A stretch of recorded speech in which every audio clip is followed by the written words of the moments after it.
Gente, tudo bem com vocês? Voltei, desculpa de novo ficar tanto tempo sem fazer vídeos, entendeu? Mas aqui foi só uma passadinha, porque eu tô muito sem tempo, entendeu? Tá acontecendo umas coisas aí eu tive que dar uma pausinha. Mas pra não ficar tanto tempo sem postar vídeo, eu vou dar só uma passadinha, uma palhinha aqui pra vocês, né, pra não ficar muito tempo sem vídeo, tá, gente?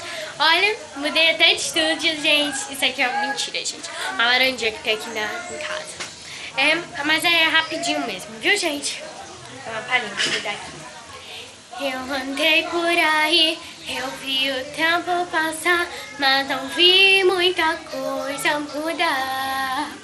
Foi quando algo em mim me disse fica aqui, tudo vai continuar como está.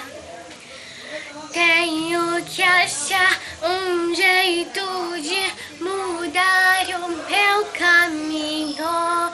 Também errei, mas tudo bem, sei que posso tentar de novo. Porque depois da chuva sempre vem o sol e tudo vai melhorar. Só o tempo pode pôr as coisas no lugar pra recomeçar. Hey, hey, recomeçar. Hey, hey, recomeçar. Porque depois da chuva sempre vem o sol e tudo vai melhorar. Só o tempo pode pôr as coisas no lugar pra recomeçar.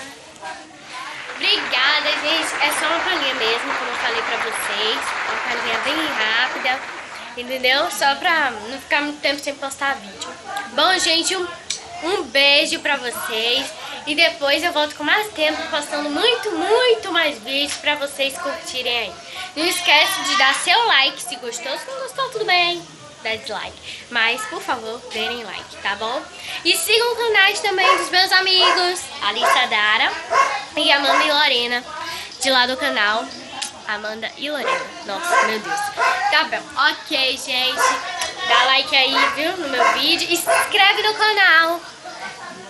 Beijo, gente. Tchau.